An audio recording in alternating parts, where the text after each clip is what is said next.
C'est bon, on va commencer?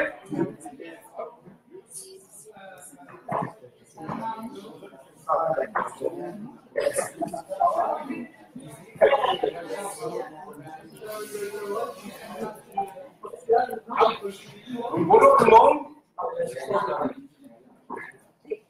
Bienvenue, merci d'être là au dévoilement de la plateforme Cotaco, une plateforme citoyenne de partage d'observation qu'on va vous présenter.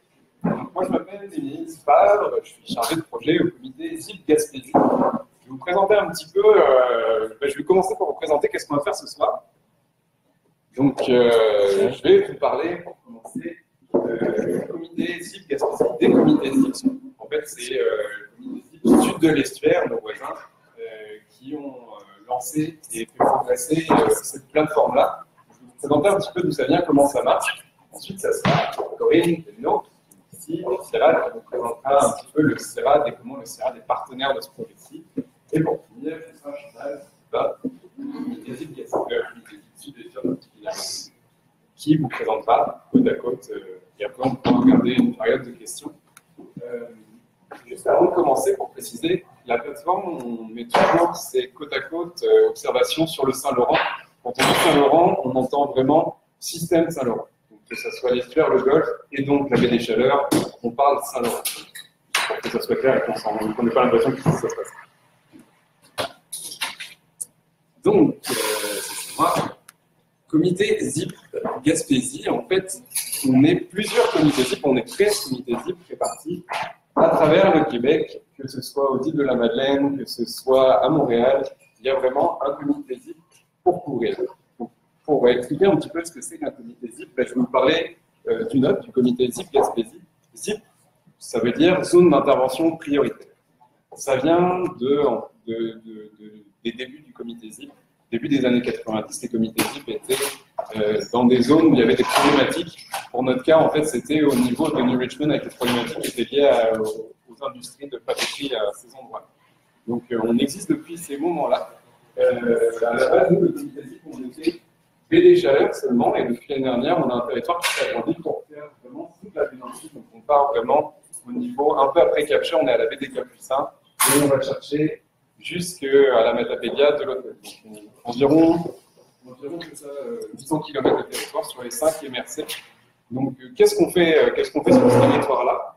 En fait, le comité ZIP et les comités ZIP de manière générale, on a une vocation littorale et maritime. Et notre but, c'est vraiment protéger, mettre en valeur toutes les actions qui vont avoir un impact sur l'environnement, que ce soit de la sensibilisation, des actions, vraiment de la diffusion. Ça va vraiment être quelque chose qui va pouvoir nous rejoindre. Et nous, notre outil, notre arme pour faire ça le plus, ça va être la concertation. On va toujours travailler avec les gens, avec les acteurs, avec les décideurs du littoral et aussi avec les citoyens. Donc, en fait, la manière dont ça fonctionne en détail, c'est que nous, à l'interne, et c'est aussi visible sur notre site internet, on a un plan d'action qui s'appelle le PAR, c'est le plan d'action et de réhabilitation écologique. Donc là-dedans, dans ce PAR, il y a vraiment des points, donc des points qui sont des problématiques, des enjeux à résoudre. Il y en a 20 et quelques, si je me souviens, qui sont donc des choses à faire en Gaspésie.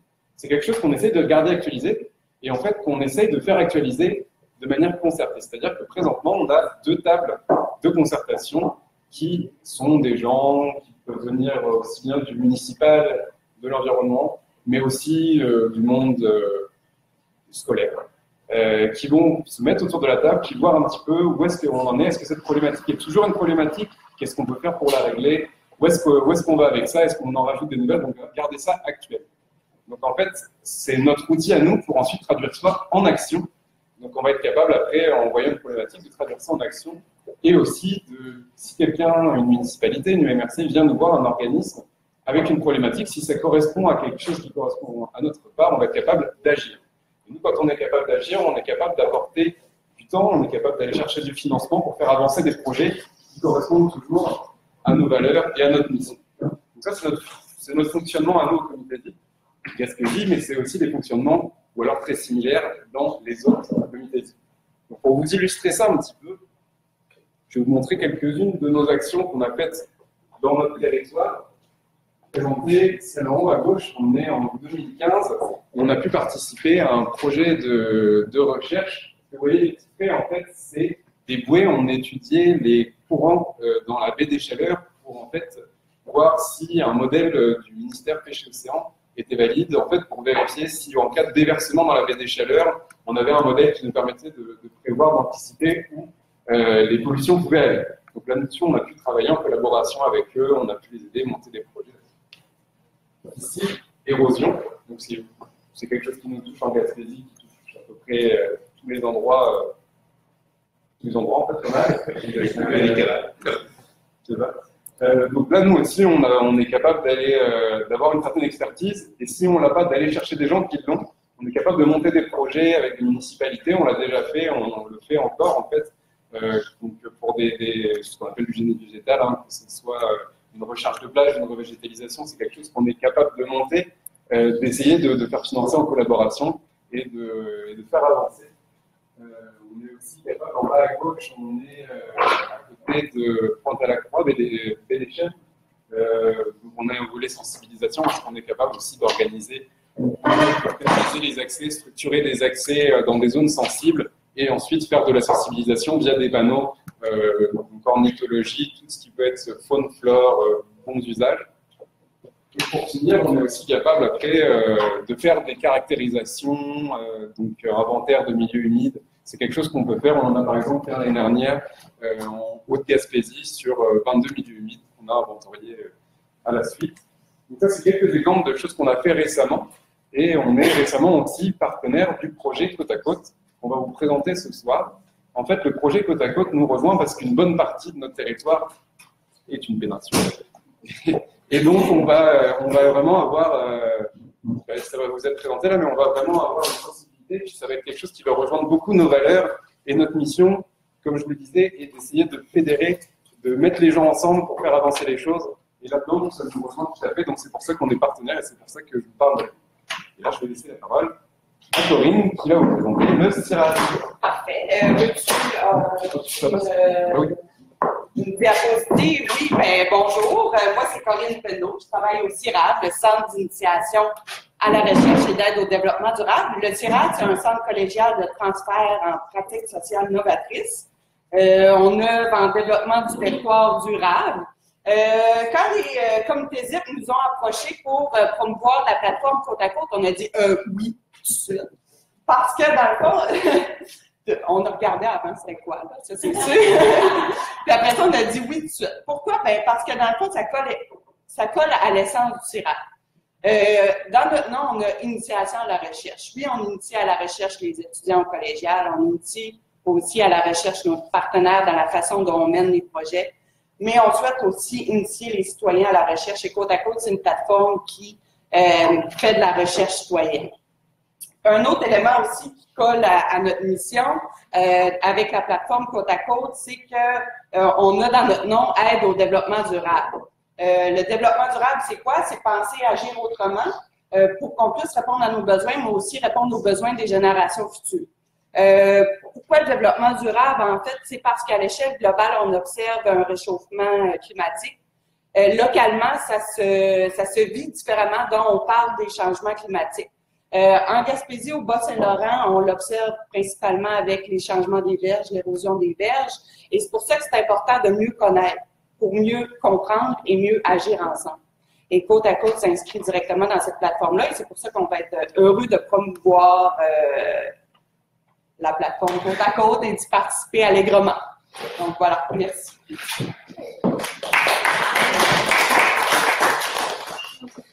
Donc ça va être au tour de Charlotte qui va pouvoir vous présenter la plateforme.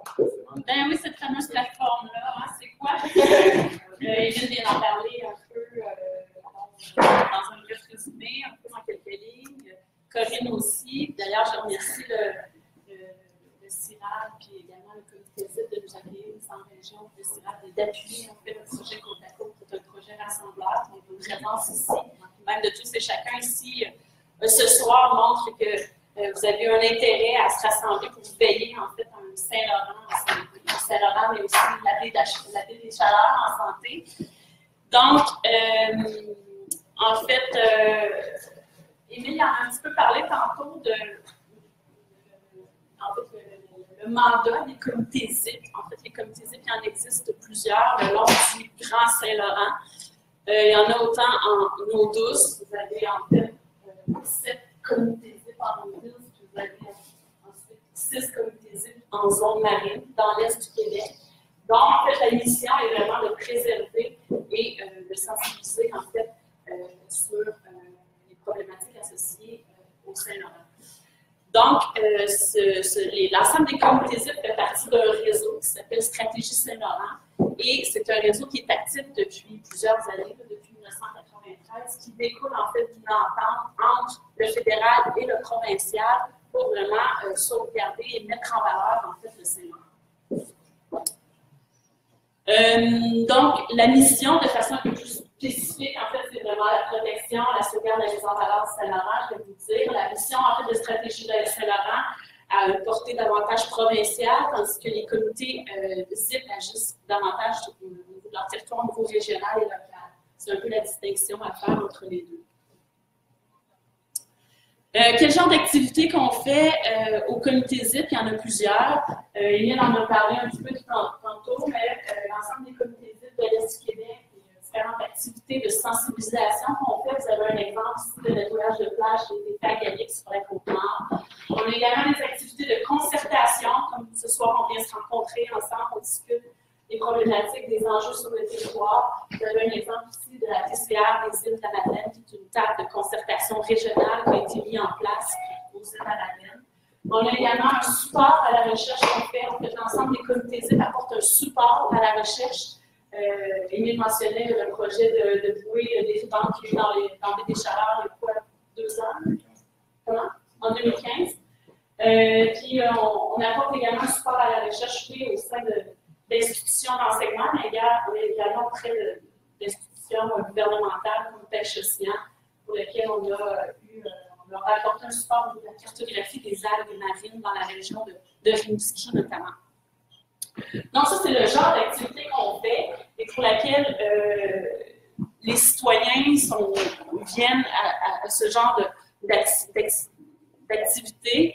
Et durant ces activités-là, quand les citoyens participent à ces activités, ils nous font part en fait de leurs préoccupations. Bon, vous le savez, si vous êtes tous présents ici ce soir, c'est parce que vous avez certaines préoccupations par rapport aux côtes, par rapport au littoral, par rapport au Saint-Laurent. Et on sait très bien que le Saint-Laurent, la baie des Chaleurs, c'est un écosystème fragile. On a mentionné un peu plus tôt la problématique de l'érosion côtière. On en a parlé un petit peu rapidement tantôt. Donc, les tempêtes, bon, il y a à peu près un an, au moins d'1 an, la Gaspésie a été frappée notamment par des fortes tempêtes là, durant la période des fêtes de l'année dernière.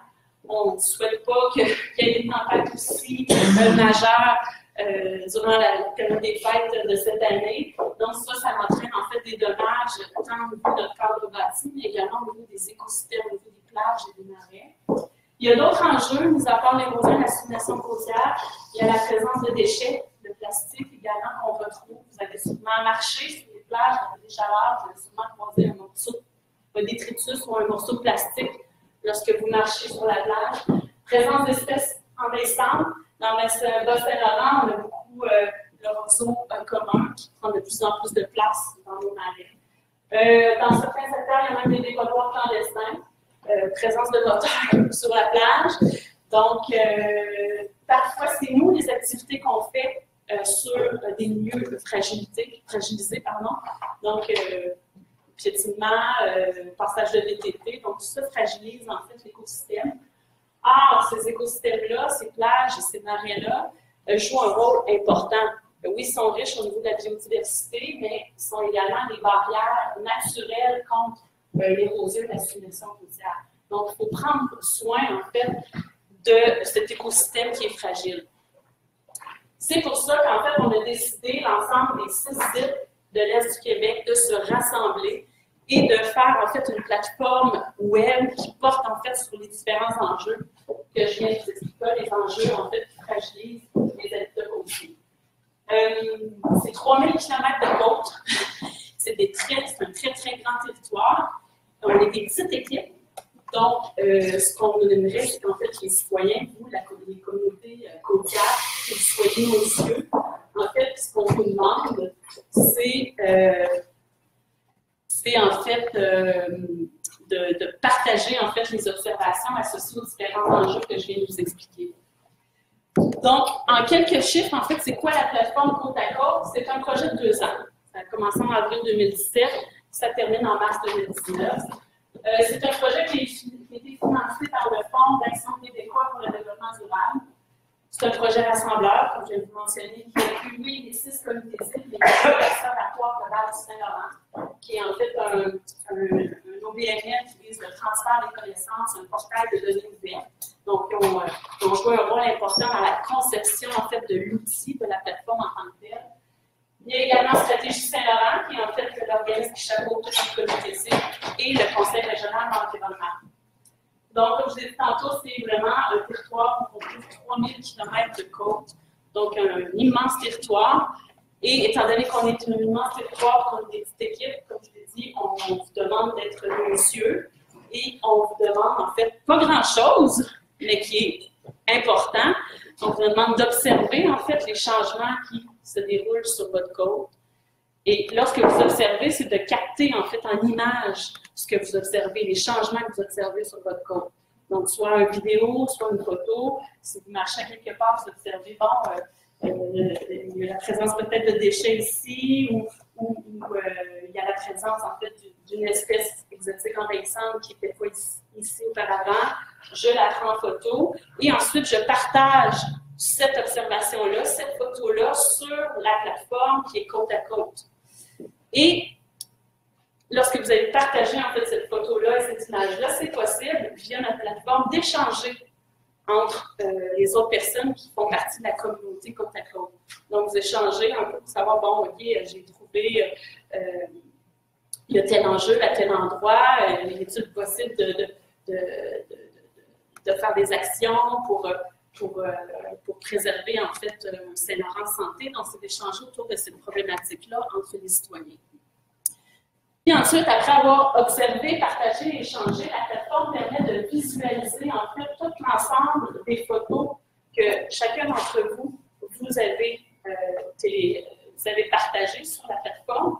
Donc, vous voyez vos photos, mais aussi l'ensemble de toutes les photos que les citoyens ont partagées sur une carte interactive. Donc, ça permet de spatialiser en fait les photos que vous avez prises un peu partout.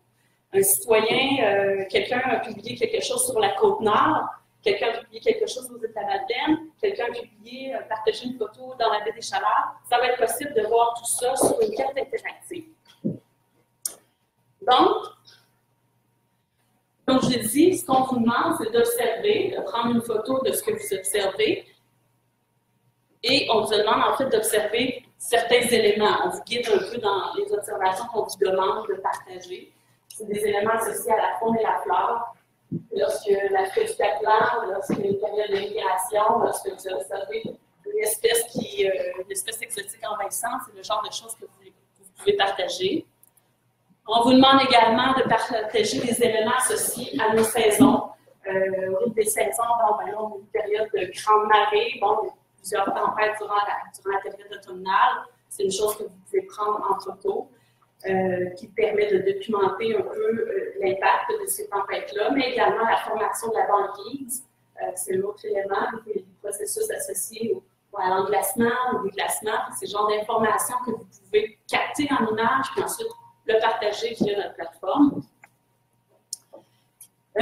D'autres éléments, c'est plus associé au paysage en tant que tel, que vous pouvez également partager si vous voyez quelque chose qui est vraiment intéressant à partager, puis qui est beau, puis un bel endroit que vous voulez faire partager à la communauté côte à côte. C'est une place où vous pouvez le faire sur la plateforme côte à côte. Vous pouvez également partager vos photos d'archives, des photos anciennes. Étant donné que c'est des photos, c'est un album photo qui est sur une carte, Si vous avez pris des photos en 2010 ou vous avez des vieilles photos qui datent de 1930 ou 1940, bien, toutes ces photos-là vont être localisées. C'est intéressant de voir un peu l'évolution de la côte, l'évolution de l'usage qu'on en faisait auparavant de cette côte-là. C'est un autre thème qu'on vous demande de partager sur la plateforme Côte à Côte. On en a parlé un petit peu tantôt, tout ce qui est associé à la fragilité, en fait, des écosystèmes et des activités qu'on fait le long de la côte qui peut entraîner une menace, en fait, sur ces écosystèmes-là. Je mentionnais tantôt des photos clandestins, est-ce que c'est des dossiers clandestins, présence de déchets, c'est des éléments également que vous pouvez partager. Et une chose que je ne vous ai pas encore parlé, mais qui est essentielle dans cette plateforme-là, c'est de partager les bonnes pratiques également. Je vous ai parlé beaucoup d'enjeux, je vous ai parlé de prendre des photos associées aux enjeux qui fragilisent en fait les écosystèmes, les habitats côtiers, nos plages, nos marais. Mais c'est également important de partager les bonnes pratiques. Quand on parle des bonnes pratiques, en fait, c'est autant la plantation, parler de végétalisation des berges tantôt, autant la plantation au niveau des végétaux, autant les activités de nettoyage de berges aussi. Comme ça peut inspirer en fait les autres personnes qui font partie de la communauté. Bonjour Geneviève! Ça peut inspirer en fait les autres personnes qui font partie de la communauté pour savoir, OK, il y a le nettoyage des berges qui a été fait à Galix, sur la Côte-Nord, mais on pourrait en faire un aussi dans la baie des Chaleurs, se rassembler pour faire un action de nettoyage au printemps ou à l'automne. Donc, c'est le genre de choses également qu'on peut valoriser sur la plateforme.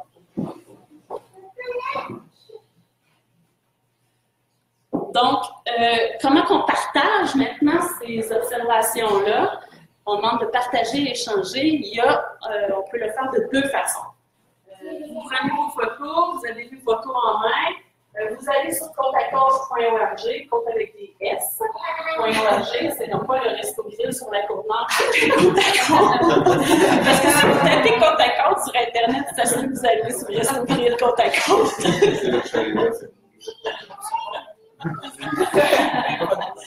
Donc, côteacôte.org, puis là, dans la partie partager, vous avez une fenêtre comme ça qui s'ouvre et vous avez l'option de soit partager une image, soit l'option de partager une photo. Ensuite, en cliquant sur l'icône ici, on vous demande de téléverser la photo et ensuite, vous continuez pour faire la mesure des différentes étapes. Ce qu'on vous demande simplement, c'est la localisation de l'image. On ne vous demande pas votre empreinte digitale là, ou un peu de pedigree. C'est ça. Puis il y a un peu de commentaires associés en fait, à cette image-là.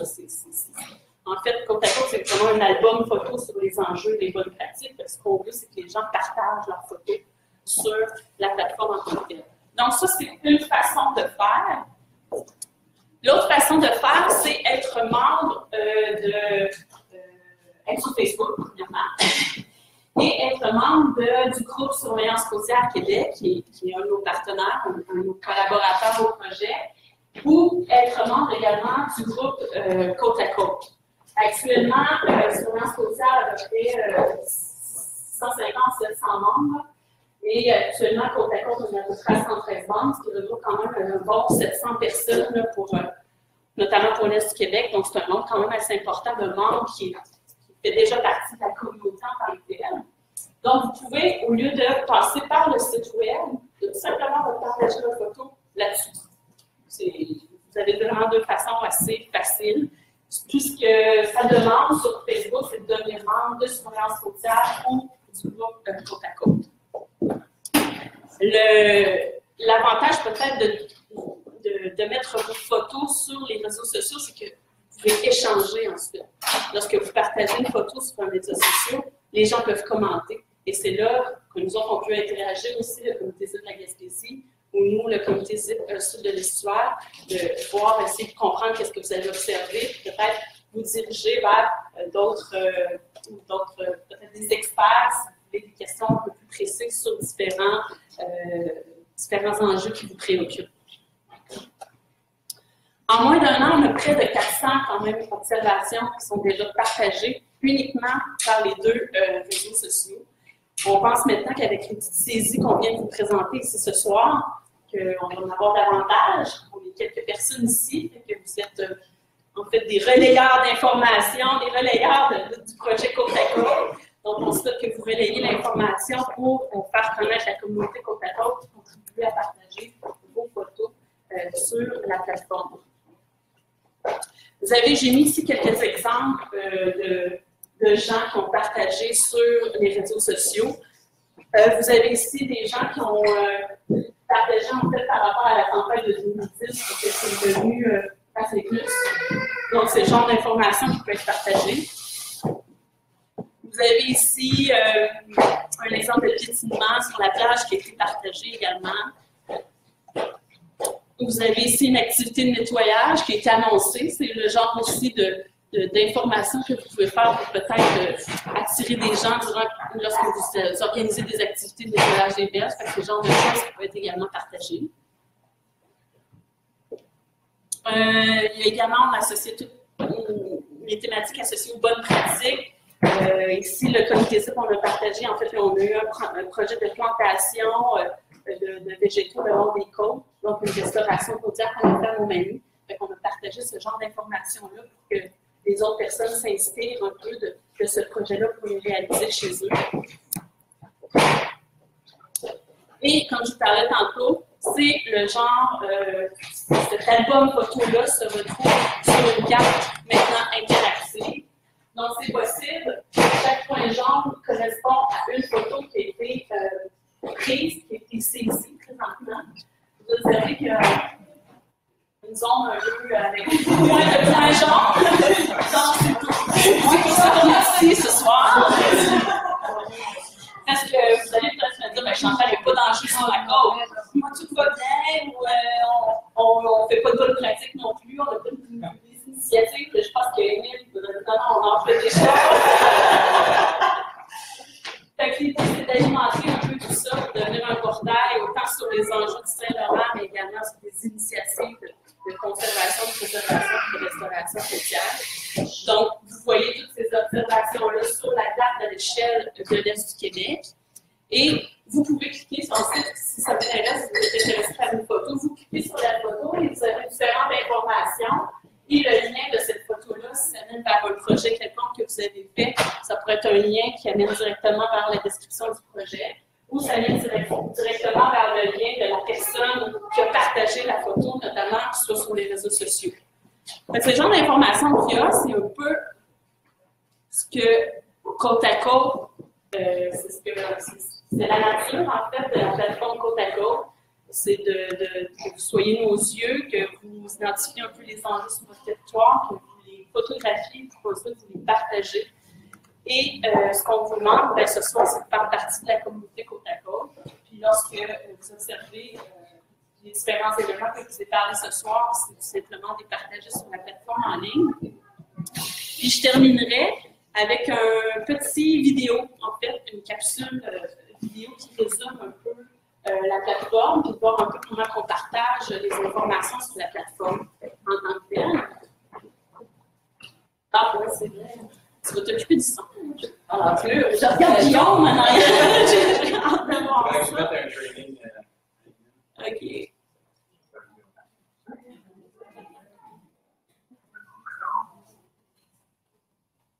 Je vais juste, moi, activer mon son.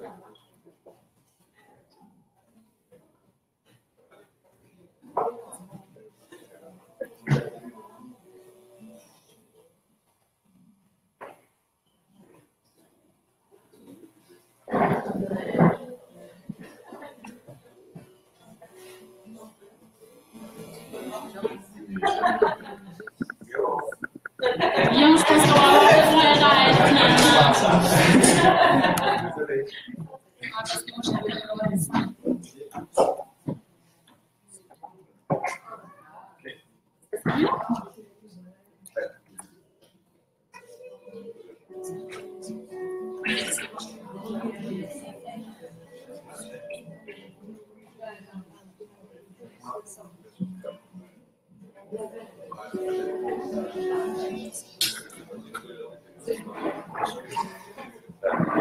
Après, je vais mettre au fond dans le mien. Je vais mettre dans le tapis.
des questions. Vous pouvez commencer aussi, si vous avez apporté des photos, des trucs comme ça, on peut commencer aussi à saisir des observations en direct. Si quelqu'un a des questions. En lien avec le CIRAD comité éthique. S'il y a des actions de sensibilisation qui pourraient être faites, par exemple, il devrait y avoir une corvée qui est organisée. Est-ce que le comité éthique peut aider à la logistique ou à l'organisation de ces corvées, ou même de la plantation, un événement finalement? Ouais, ben, je pense que tous les comités éthiques, c'est jamais une réponse, mais oui, déjà ça nous intéresse. C'est quelque chose qu'on a déjà fait et on peut, alors, on ne peut pas tout le temps apporter de l'aide, si on a un grand territoire que vous allez pouvoir, on a une petite équipe. C'est limite, mais c'est sûr que c'est le genre de projet sur lequel on peut aider, intervenir. Oui. Puis pouvez-vous aider aussi à identifier, comme on parle de plantes envahissantes, ce genre de choses-là, mais sinon, les collègues pour identifier une plante envahissante, est-ce qu'il y a des références qui existent? C'est-à-dire, comme pour pouvoir identifier une plante envahissante. Genre un endroit où est-ce qu'on envoie une photo? Ouais, on peut s'adresser au comité d'éthique pour dire, hey, ça a l'air de ça. Ben, c'est sûr que nous, jusqu'à un certain point, on va pouvoir avoir des notions là-dessus. Et par contre, aussi, on sait les gens qui en ont plus que nous aussi. Donc, c'est sûr que c'est toujours, c'est jamais une perte de temps de poser la question. Ouais. Il n'y a pas des petits guides qui ont été faits là-dessus? Sur certaines espèces, mais ça évolue. Tant des espèces aquatiques ou espèces de poissons aussi. Et ça évolue. On a parlé du satire, on a le gros, il y a plusieurs choses, mais ça dépend des espèces aussi.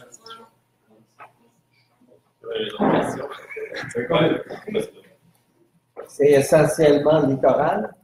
C'est littoral et maritime. Ouais. Après, s'il y a les organismes de bassin versant qui prennent le relais pour un mandat similaire au nôtre, avec lesquels on travaille en collaboration. Il y a des endroits qui sont un peu flous, les estuaires, c'est leur endroit où est-ce que là, on va plus savoir comment ça travaille ensemble. Mais sinon, c'est ça, c'est littoral. Oui. C'est photo et vidéo. Oui, c'est photo et vidéo que vous pouvez partager.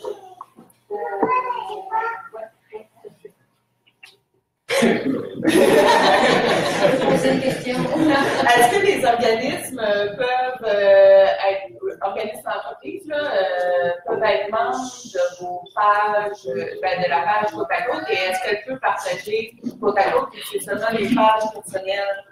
Je pense qu'il y a une subtilité quand on fait un groupe sur le Facebook.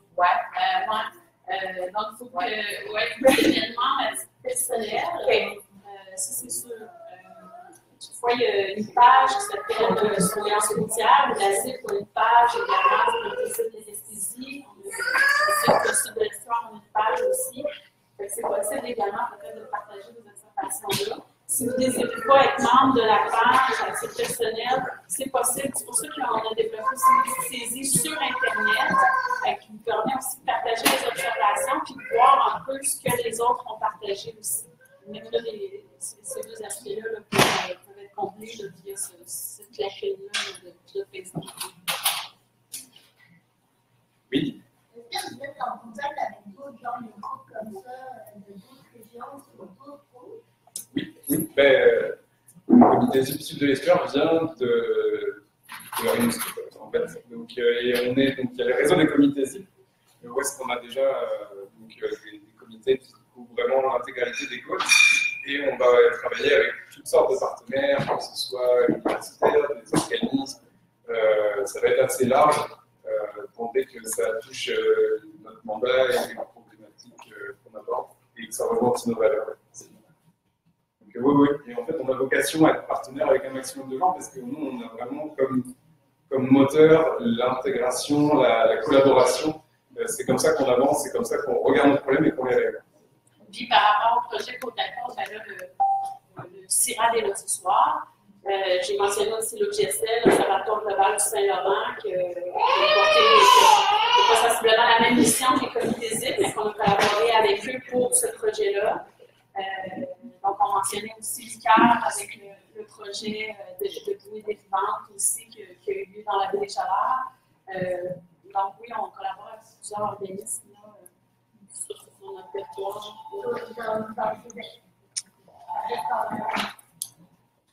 Ben, ça reste au Québec, moi, il n'y a pas de partenariat à l'international. C'était un petit peu ça ta question. Le Nouveau-Brunswick, ça serait intéressant qu'on puisse avoir un partenariat de l'autre côté. D'ailleurs, eux autres ont développé aussi, ça s'appelle réadaptation, qui est un petit peu sensiblement la même chose. Là. Il y a une espèce de plateforme citoyenne aussi qui a beaucoup de la vulgarisation sur les enjeux de leur côte à eux au Nouveau-Brunswick. Ça serait peut-être intéressant d'aller venir à leur porte et d'écouter. Ils sont en place ici dans l'Est du Québec. Vous êtes nos voisins ici au niveau de la baie des Chaleurs. Donc, ouais, je réfléchis tout haut.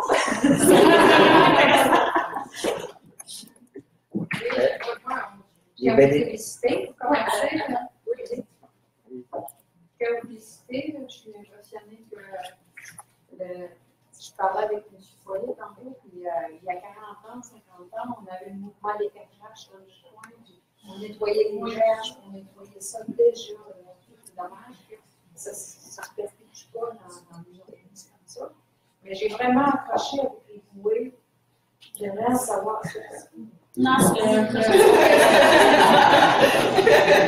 sur l'étude avec Rimouski sur les bouées des marées, tout ça, j'aimerais en savoir plus. Parce que je suis un peu inquiète, parce qu'on a Belgique qui est là-bas. OK? Belgique, on est en Nouveau-Brunswick, c'est sûr, Québec. Mais tout ce qui se passe sur la baie des Chaleurs, on est à 14 km ici, à l'autre bord aussi. Là. On n'est pas loin, là. On passe au milieu. Non, c'était quand on s'est posé ces questions-là, c'est dans ce sens-là qu'on se les a posées aussi. Pour les informations, je pourrais en parler un petit peu, mais là où il y en aura le plus, ça sera sur notre site internet. Il va y avoir des rapports, toutes les statistiques, les cartes, tout ça, ça sera sur notre site internet, gaspésie.org. Où est-ce qu'il y aura vraiment tout le détail. Moi, juste pour en dire un petit peu plus, c'était vraiment pour essayer de vérifier la validité d'un modèle existant que possède le ministère, pour étudier la dérive un petit peu de déversement. Donc c'était pour voir si c'était quelque chose d'applicable, si ça correspondait à la réalité véritable. Donc c'était de poser des sondes, de voir un petit peu comment ça se dispersait, puis de regarder un petit peu si ça correspondait au modèle. Donc ça a été fait pendant un été, il y a eu des résultats qui sont présents d'ailleurs en analyse. Le détail de tout ça, c'est quand même assez vaste, c'est sur notre site internet, mais c'est quelque chose qui a été quand même. Monsieur, oui, allez-y. Ben, les bénéficiaires là, de cette opération-là, bon, ça va nourrir comme une conscience. Puis après, ça sert à aux politiciens, au ministère, aux municipalités.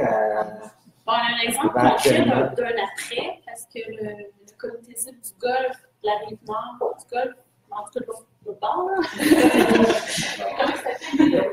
Le comité ZIP du Golfe du Nord. Nord du Golfe. Bref, c'est à Côte-Nord, il y a un comité ZIP, puis suite au projet Côte-à-Côte, les autres ont développé, ils veulent développer un module un peu plus régional. Un module où ils vont orienter vraiment sur leurs propres enjeux régionaux et ils ont déposé un projet un peu en parallèle avec Côte-à-Côte pour lequel ils vont développer davantage encore de outils de sensibilisation. C'est le genre de projet qui peut servir de levier pour d'autres organisations pour organiser, en fait, pour faire un autre projet. L'autre chose aussi, bon, vous parliez peut-être sensibiliser, développer une espèce de conscience sociale, il y a cet aspect-là aussi, il y a l'aspect aussi de voir aussi au niveau des actions, de faire des bonnes actions pour préserver un Saint-Laurent santé, il y a la perspective de développlement durable, comme le CIRAD l'a mentionné un peu plus tôt, et c'est sûr que c'est un projet qui a été financé par le ministère de l'Environnement, donc les autres suivent aussi le dossier de près, donc ils vont observer les enjeux que les citoyens vont avoir partagés et si ça peut orienter éventuellement sur des actions régionales, locales ou provinciales, ben, je serais très heureuse que ça puisse dérouler de ça. Pour l'instant, les objectifs du projet, c'est vraiment de mobiliser les citoyens de l'Est du Québec autour des enjeux qui fragilisent les écosystèmes côtiers, le Saint-Laurent, parce que c'est important de bien le connaître et bien le faire connaître pour ensuite pour mieux agir. C'est un peu dans cette perspective-là que s'inscrit le projet Côte-à-Côte et qu'on espère que ça va déboucher vers ce que vous espérez vous aussi. Qu'est-ce qui fait que tout le contour de la Gaspésie, c'est quoi? On s'en est peu de représenter parce qu'on s'en fout, vous n'êtes pas encore rendu là. Oui, on s'en fout pas, parce qu'on n'est pas rendu là. Il y a surtout, c'est parce qu'on est en processus aussi d'intégrer toutes les observations qui ont été partagées sur les réseaux sociaux. Est-ce que tu quittais, Genève? Non. Ah, ok. Vous avez juste à déranger, oui, possible. Ah, non, mais c'est correct. C'est partie des générations futures. C'est important qu'ils connaissent Côte-à-Côte. Oui, c'est quoi je dis, c'est que. Oui, c'est ça, on est en processus d'intégration des observations qui ont été partagées sur les réseaux sociaux. Surveillance côtière existe depuis à peu près 1 an, puis il y a beaucoup d'observations qui ont été faites dans la baie des Chaleurs et en Gaspésie et qui n'ont pas été encore intégrées parce que l'outil de saisie vient d'être fait, là, il est tout chaud, là, on vient vous présenter ce soir. Fait que là, on travaille avec l'OGC pour intégrer tout ça, puis ça arrive d'ici la prochaine semaine, ça devrait être davantage bonifié, mais on compte également sur vous pour le bonifier davantage là, par rapport aux éléments qu'on vous a mentionnés tantôt.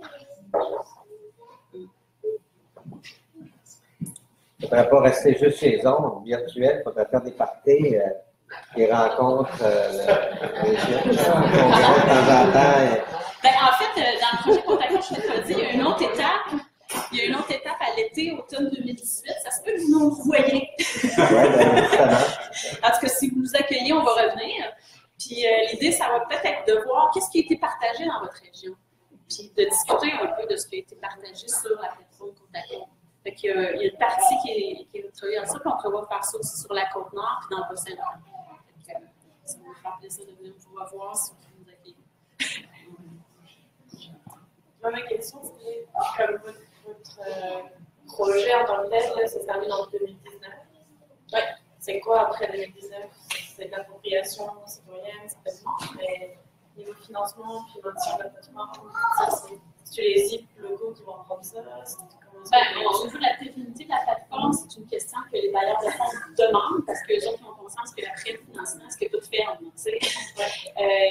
On a eu des idées là-dessus. Étant donné que c'est l'OGSL, l'Observatoire global du Saint-Laurent, qui fait la plateforme, c'est une organisation qui va assurer le fonctionnement de la plateforme-là. Donc, la petite saisie va toujours être là. Si les citoyens veulent partager des observations, ça va toujours être là. Tout ce qui va peut-être avoir moins, c'est au niveau des activités de sensibilisation qu'on fait ce soir. Donc, tout va rester probablement dans le virtuel, là, à moins qu'il y ait un autre projet qu'on fait et que vous dites, finalement, avec toutes les observations qu'on a partagées, c'est intéressant finalement de venir nous rencontrer. Mais après, vous pourrez voir le comité de la Gaspésie, puis vous pourriez voir qu'il développer un projet dans ce sens-là. Mais la plateforme va toujours exister, les réseaux sociaux vont toujours exister, et la manière dont c'est fonctionné, c'est automatiser le partage. Le GSL a automatisé en fait le partage. C'est sûr qu'il y a une partie de validation que nous, on doit faire avant que les photos soient affichées sur la carte. Mais là, le comité ZIP, même si on est une petite équipe, on a assuré quand même au-delà de 2 ans du projet, on va quand même assurer cette aspect-là. Voilà. Des régions problématiques dans votre territoire ici, c'est que des endroits problématiques. Problématique, c'est-à-dire. Pollution de. Oui. S'il y a un comité ZIP, souvent, il y a des problématiques et il y a des comités ZIP partout sur Terre. C'est pas forcément de la pollution partout, mais il y a souvent, on parle aussi d'accès, on parle aussi de la sensibilisation, des choses à faire en amont avant de préparer, prévenir des choses aussi. Des bonnes pratiques à adopter, puis qui va influer sur le maritime, sur le côtier. Ça peut aussi être les égouts, ça peut être jeter sous les mégots de cigarettes à terre. Donc là, oui, évidemment, on va avoir beaucoup de travail. Il y a du travail. Du coup, on parle de problématiques, parce que dans le fond, on n'est pas toujours en situation problématique. Des fois, on est en situation de tout simplement normale de déplacement de côte par la normalité, mais je pense que le projet Côte-à-Côte qui m'intéresse, ce projet-là surtout, c'est d'une part d'inviter tous les citoyens à participer au truc, parce qu'on a besoin d'images de la côte. Et on a besoin mesurer et être capable parce qu'actuellement, on n'est pas Ça toujours évolue tellement vite. mais ça évolue vite, c'est pas toujours un problème, mais des fois, pour le mesurer la dynamique, d'ailleurs, on a besoin d'images. D'où l'intérêt, parce que tu viens tantôt, on a des images anciennes, puis ici à côté, que ça fait réaliser que j'ai des vieilles images. Mais c'est intéressant et important pour documenter. J'étais allé voir, puis ce que je ne comprenais pas, c'était la partie de partage. Parce que je comprends, on parle de partage juste de photos. Puis c'est comme ça que je comprends, si on veut un partage plus documenté, ben, c'est plus par le Facebook qu'on va avoir ce partage. En fait, par le Facebook, si vous pouvez échanger sur les photos que vous partagez, quand vous voulez plus d'informations sur une problématique spécifique, disons que je parle d'érosion, comme ça me vient en tête, ben, il y a des experts qui travaillent sur le terrain depuis plusieurs années pour documenter en fait la chose. Donc, nous autres, on peut vous aider, on connaît un peu les partenaires, les gens qui travaillent de façon un peu plus détaillée sur des problématiques, donc on peut vous orienter vers des personnes pour en savoir davantage. Il y a aussi présent Christian Fraser de l'UQAM. Tu as chanté au carien, tu sais. C'est une personne qui travaille depuis de nombreuses années au laboratoire de dynamique de gestion intégrée des ondes côtières et qui documente en fait la problématique de l'érosion des simulations côtières. Donc, si c'est une chose que vous voyez qu'au niveau des enjeux, vous voulez en savoir davantage, nous, on peut vous orienter et vous diriger vers ces organisations-là ou de cette institution d'enseignement pour en savoir plus. Les ressources en ligne, sinon il existe aussi le ROM, le réseau d'observation des mammifères marins que vous connaissez sans doute. Donc, c'est une chose que vous voulez avoir plus d'informations, on peut vous orienter vers ce réseau-là pour en savoir davantage. C'est une question des résultats aussi. Oui. Une question. Est-ce que vous prévoyez comme de faire peut-être une tournée plus des instances municipales? Je sais que le ZIP le fait déjà, mais tu sais, pour présenter un peu justement que peut-être les municipalités fassent la promotion aussi de cette plateforme-là, peut-être plus au niveau des LRC, parce que c'est quand même nous sommes responsables de l'aménagement du territoire, tout ça. Mais tu sais, nous, on travaille beaucoup sur les réseaux routières, tout ça, puis il me semble que c'est peut-être comme quelque chose à varier avec ce monde-là, avec comme peut-être plus dans les instances que faire les citoyens. Mais si vous sentez un besoin, je vous invite peut-être à en parler à Liliane, notamment pour la vidéo. Sinon, je parlais un peu tantôt, c'est de la tournée qui s'annonce aussi à l'été au parc municipal. La forme en tant que de cette tournée-là n'est pas encore définie, puis on va un peu développer tout ça avec l'ensemble des comités de chacun des territoires. Donc, si la comité de la question, nous autres, on aimerait ça, il y a un besoin parce que les MRC connaissent la plateforme qu'on importe, puis qu'on aille les voir. Donc, il faudrait peut-être justement développer la tournée de votre territoire de cette façon-là. Tandis qu'à la limite, peut-être sur la résidence, ils veulent organiser une activité citoyenne de nettoyage des berges, ça va se faire plus facile. Fait qu'on s'adapte en fonction de la besoin. De toute façon, ce que je vois, c'est que tout est comme en place. Oui. Mais ça prend vraiment comme la promotion parce que, oui, nous, on est tous comme des relayeurs parce qu'on est là. Mais j'ai quand même l'impression qu'on est quand même beaucoup plus que 700 qui aiment acheter. Oui, là, tout à fait. Puis, c'est comme beaucoup de monde à interpeller. Puis, j'espère que vous avez comme la promotion prévue un peu dans différents salles. D'ailleurs, c'est important, si vous parlez de promotion, de communication, il y a un mois, Christian Hubert est ici présent, parce que Côte à Côte, c'est pas juste une personne des organisations. Là. Il y a Christian Hubert qui est associé, qui travaille pour la plateforme Côte à Côte, puis il est attitré, en fait, comme agent de communication et de sensibilisation. Donc, on s'est assis un peu ensemble pour essayer de développer justement une espèce de stratégie pour faire connaître Côte à Côte. Ce soir, ça me donne un exemple. Mais c'est sûr que là, il va falloir un peu peaufiner tout ça, étant donné que la plateforme est vraiment en place, là, voir ce qu'on fait jusqu'à la fin du projet pour vraiment faire connaître. Mais c'est sûr que si vous pouvez déjà le faire connaître à l'intérieur de votre réseau, d'ailleurs, après la rencontre de ce soir, il y a un communiqué de presse qui va être diffusé demain peut-être. Et qu'on pourrait peut-être vous l'envoyer par les différents réseaux, puis vous pourriez ensuite le diffuser par l'entremise de vos réseaux au niveau des MRC, au niveau du CIRAD, des comités. Des petits moyens qu'on essaie de trouver. Puis d'ailleurs, Christine était derrière l'ordinateur aujourd'hui pour faire un Facebook Live. Donc, dès qu'on est à Carleton, il y a des gens près aux Îles-de-la-Madeleine ou sur la Côte-Nord qui nous ont suivis pour essayer un peu de faire connaître le cours de la Côte.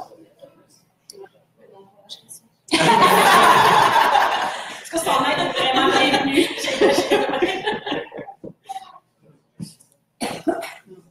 Merci de votre attention.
Allez,